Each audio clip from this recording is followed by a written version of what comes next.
Yes hello welcome students. और आज जो टॉपिक है बच्चों वो है माइक्रोबायोलॉजी का। तो माइक्रोबायोलॉजी का मैं आपको बताने जा रहा हूँ, उसको ज़रा ध्यान से देख लेना माइक्रोबायोलॉजी होती क्या है। तो माइक्रोबायोलॉजी का मतलब जैसा आप जान ही रहो, मतलब ब्रांच ऑफ बायोलॉजी है जिसमें हम सूक्ष्म जीवों के बारे में पढ़ते हैं, अध्ययन करते हैं। ठीक है, तो इंग्लिश में आप ये कह सकते हो कि microbiology is what that is the branch of biology that deals with the study of micro organisms. और माइक्रो ऑर्गेनिज्म यानी कि अगर आप देखें तो जैसे आपके सामने बैक्टीरिया, वायरस, फंगस, अलगी, प्रोटोजोन्स, ठीक है ना, पैरासाइट्स, ये सब क्या है, माइक्रो ऑर्गेनिज्म हैं जो सिर्फ और सिर्फ माइक्रोस्कोप के थ्रू ही देखे जा सकते हैं। ठीक है ना। तो अगर हम बात करें तो इसी सूक्ष्म जीवों के अध्ययन को ही सूक्ष्म जीव विज्ञान यानी कि माइक्रोबायोलॉजी कहा जाता है। ठीक, वैसे तो बता ही चुका हूँ लेकिन फिर भी इसको लिख लेना जो मैंने लिखा हुआ है। तो क्या है समझ लो, scientific study of microorganism including bacteria, viruses, fungi and other microscopic life forms. तो यहाँ पर मैंने पहले ही आप लोगों को बता दिया, समझ लो ये एक तरह से अध्ययन है, स्टडी है। ठीक है, किसकी? साइंटिफिक स्टडी, किसकी? माइक्रो ऑर्गेनिज्म की। तो यहाँ पर साइंटिफिक स्टडी इसलिए बोला गया क्योंकि देखो रिसर्च के थ्रू ही सारे माइक्रो ऑर्गेनिज्म को देखा जाता है, समझा जाता है, उसके बारे में पढ़ा जाता है, उसकी सारी डिटेल इंफॉर्मेशन आती है। ठीक है, तो ये एक साइंटिफिक स्टडी ही कही गई इसीलिए। ठीक है, तो माइक्रो ऑर्गेनिज्म जिसमें आप बैक्टीरिया के बारे में पढ़ते हो जिसे हम जीवाणु के नाम से जानते हैं, वायरस को विषाणु के नाम से जानते हैं, फंगस को आप कवक के नाम से जानते हैं। ठीक है, और दूसरे माइक्रोस्कोपिक लाइफ फॉर्म्स के बारे में भी पढ़ते हैं। जैसे दूसरे माइक्रोस्कोपिक फॉर्म्स क्या हो गए, जैसे पैरासाइट्स हो गए और अलगी हो गए। ठीक है, इसमें मैंने एग्जाम्पल लिखा है, वो सब मैं समझा दूंगा आगे वीडियो में। ठीक है, तो अब यहाँ तक आपको समझ में आ गया कि माइक्रो बायोलॉजी जो है that is the complete study of micro organism with the help of microscope only. आप अपनी नंगी आंखों से, आप अपनी डायरेक्ट आंखों से नहीं देख सकते। इसके लिए क्राइटेरिया क्या है, आपको जो देखना है वो माइक्रो ऑर्गेनिज्म को वो देखना है with the help of microscope only. ठीक, अच्छा अब आ जाओ। Microbiologist examine the structure, function and behaviour of micro organism as well as their interactions with the environment and other organisms। तो माइक्रोबायोलॉजिस्ट कौन होगा? ये साइंटिस्ट ही होते हैं बेटा, जो माइक्रोबायोलॉजी में एक्सपर्ट होते हैं, जो साइंटिफिक स्टडी करते हैं किसकी? माइक्रो ऑर्गेनिज्म की, जो रिसर्च करते हैं माइक्रो ऑर्गेनिज्म पर, उनको माइक्रोबायोलॉजिस्ट ही कहा जाता है। तो माइक्रोबायोलॉजिस्ट जो है वो एग्जामिन करते हैं, यानी पूरी जांच परख करते हैं किसकी? माइक्रो ऑर्गेनिज्म के स्ट्रक्चर की। अब चाहे वो बैक्टीरिया हो, वायरस हो, फंगस हो, अलगी हो, प्रोटोजोन्स हो, वॉटएवर। ठीक है, तो पूरे उनकी स्ट्रक्चर की स्टडी होती है और उनके फंक्शन के बारे में जाना जाता है कि मतलब वो क्या क्या कार्य करते हैं।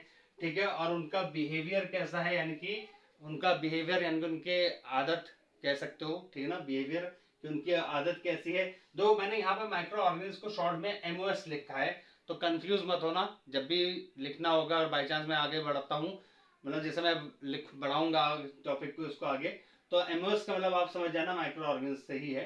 तो इसलिए मैंने ब्रैकेट में लिख दिया, माइक्रो ऑर्गेनिज्म को शॉर्ट में एमओएस बोला जाता है।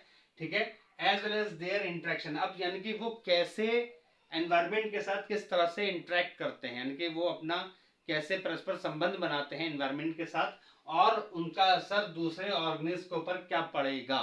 देखो याद रखना, माइक्रो ऑर्गेनिज्म हमारे फ्रेंड भी हैं और हमारे एनिमी भी हैं, दोनों तरीके से इनको देखा जाता है।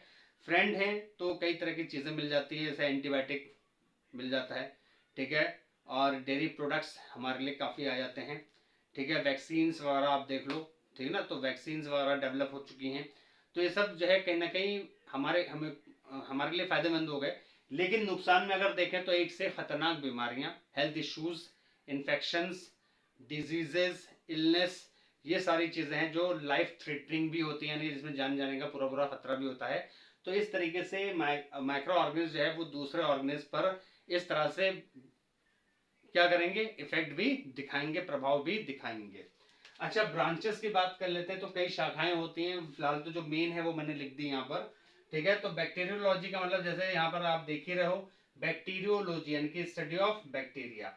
ठीक है, अब बैक्टीरिया पे ही यहाँ पर एग्जांपल्स मैंने लिखे हुए हैं, ई कोलाई और स्टेफिलोकोकस। ठीक, तो ये दोनों बैक्टीरिया हैं। एक जो बैक्टीरिया का जो एग्जांपल ई कोलाई, ये ग्राम नेगेटिव और ये ग्राम पॉजिटिव। मैं सारी चीजें धीरे धीरे आपको लेकर के आऊंगा, समझाऊंगा, क्योंकि लोड काफ़ी है। आप जानते हो 9, 10, 11, 12 भी चल ही रहा है। उसके अलावा ऑफिस का भी बहुत काम होता है, आप सभी जानते हो भाई, जॉब भी करता हूँ मैं, क्योंकि पढ़ाना मेरा शौक है, तो इसलिए मैं ये ले करके आया। सारी चीज़ें कवर करूंगा, धीरे धीरे सब आपके पास आती रहेंगी। ठीक है, वीडियो आप देखते रहें लगातार। तो ये आपका एग्जाम्पल्स हो गए किसमें, बैक्टीरियोलॉजी में। 2 बैक्टीरिया के एग्जाम्पल मैंने लिख दिए, नाम लिख दिए। अब वायरोलॉजी में आ जाओ, स्टडी ऑफ वायरसेस, यानी कि इसमें अध्ययन करते हो, यानी कि पर्टिकुलर ब्रांचेस भी आ गई इसके अंदर। याद रखना कि पर्टिकुलर ब्रांचेस भी दी गई हैं। तो स्टडी ऑफ वायरसेस को हम वायरोलॉजी में, और जो साइंटिस्ट होंगे जो इस पर काम करेंगे उनको हम वायरोलॉजिस्ट के नाम से भी जानते हैं। ठीक है, HIV वायरस का आप जानते हो सबसे बड़ा एग्जाम्पल पूरी दुनिया में एड्स जो है वो देखा जाता है, बहुत ही ज्यादा लाइफ थ्रेटनिंग है, इसका अभी तक ट्रीटमेंट नहीं आया है। ठीक है, तो एड्स जो होता है वो HIV वायरस से आता है, ह्यूमन इम्यूनो डेफिशिएंसी वायरस के नाम से जाना जाता है, फुल फॉर्म इसकी है। और दूसरा, आप लोग तो कोविड-19 देख ही चुके हो, वो भी वायरस की वजह से ही फैला था। तो मैंने दोनों एग्जाम्पल इसलिए लिखे हैं क्योंकि ये सबसे ज्यादा लाइफ थ्रेटनिंग है और बहुत ही ज्यादा इंपॉर्टेंट है, इसलिए मैंने दोनों एग्जाम्पल यहाँ पर लिखे हैं। अच्छा, फिर माइकोलॉजी की बात कर लेते हैं। तो माइकोलॉजी जो है वो स्टडी ऑफ फंगस है, यानी कि फंगस को आप जानते हो, जैसे मशरूम वगैरह भी आपने देखा ही होगा। ठीक है ना, तो मशरूम भी फंगस का एग्जाम्पल है।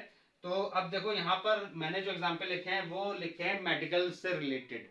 ठीक है ना, तो कैंडिडा एल्बिकेंस हो गया, ये आपका मशरूम है, सॉरी ये आपका फंगस का एग्जाम्पल है, डिजीज कॉज करता है। एस्परजिलस, ये भी डिजीज कॉज करता है। ईस्ट को हम यूज करते हैं ज्यादातर ब्रेड वगैरह बनाने के अंदर।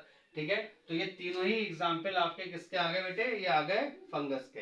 अब फिर आता है फाइकोलॉजी। फाइकोलॉजी का मतलब हो गया शैवाल की स्टडी, यानी कि शैवाल अध्ययन को हम, स्टडी ऑफ अलगी को हम क्या बोलते हैं, फाइकोलॉजी बोलते हैं। और इसमें एग्जाम्पल है क्लेमाइडोमोनास और वोल्वॉक्स, ये दोनों एग्जाम्पल हैं। देखो धीरे धीरे जैसे क्लास 12 में आएगा तो इसमें भी मैं सारी डिटेलिंग आपको कर दूंगा। एग्जाम्पल है आपके सामने है, इसको नोट कर लेना। ठीक है ना बच्चों, ये नीट वगैरह के लिए भी इंपॉर्टेंट है काफी, आप देख सकते हो इसको। अच्छा, फिर पैरासिटोलॉजी की बात कर लेते हैं। तो स्टडी ऑफ पैरासाइट्स, यानी कि परजीवी कहा जाता है इनको, यानी जो दूसरे लिविंग बॉडी पर सरवाइव करते हो और अपना न्यूट्रिशन उनसे लेते हो, अपना पालन पोषण दूसरी बॉडी से करते हो, जैसे जुएं वगैरह आप देखते हो, मॉस्किटोज, मच्छर। ठीक है, बहुत से एग्जाम्पल है, बेडबग जैसे खटमल। ठीक है, तो ये सब क्या है, पैरासाइट्स हैं। ठीक है ना, और हमारी बॉडी के अंदर जो रहते हैं जैसे इकोलाई है, ठीक है, ये भी आप अगर देखें तो हमारी बॉडी के अंदर रहते हैं, ये एंडोपैरासाइट्स हैं। एक्टोपैरासाइट अभी मैंने एग्जांपल बता दिया। टाइप्स भी आ गए, एक तरह से मैंने टाइप्स भी बता दिया आपको कि पैरासाइट्स 2 तरह के हो गए। जो बाहरी होते हैं उनको एक्टोपैरासाइट बोला जाता है, जो बॉडी के अंदर होते हैं वो क्या क्या कहा जाता है, उनको एंडोपैरासाइट्स। तो जैसे टेप वर्म, आप एग्जांपल देख ही रहे हो टेप वर्म का। ठीक है, प्लाज्मोडियम जो बॉडी के अंदर जाकर के क्या करता है, मलेरिया कॉज करता है। ठीक है, अमीबा यानी कहीं ना कहीं डिजेंट्री वगैरह भी, डिजीज वगैरह को भी कॉज करता है ये। तो ये सब आपके क्या है, पैरासाइट्स हैं, जो आपके शरीर पर ऊपर रहते हैं या अंदर रहते हैं और आपसे अपना न्यूट्रिशन गेन करते हैं। तो ये सारा आपका कंप्लीट हो गया आज का माइक्रोबायोलॉजी के हिसाब से शॉर्ट लेक्चर है, इसको नोट डाउन कर लो, नीट के लिए भी इंपॉर्टेंट है। और ऐसे ही मैं शॉर्ट वीडियोस भी लेकर के आता रहूंगा, आप लोग को बताता रहूंगा। और अब नहीं कहूंगा कि चैनल को लाइक और सब्सक्राइब करिए, आपको अगर अच्छा लगे तो करिए, बाकी कमेंट में अपना क्वेश्चन वगैरह दे सकते हैं, उसका रिप्लाई किया जाएगा। All the best, thank you very much students.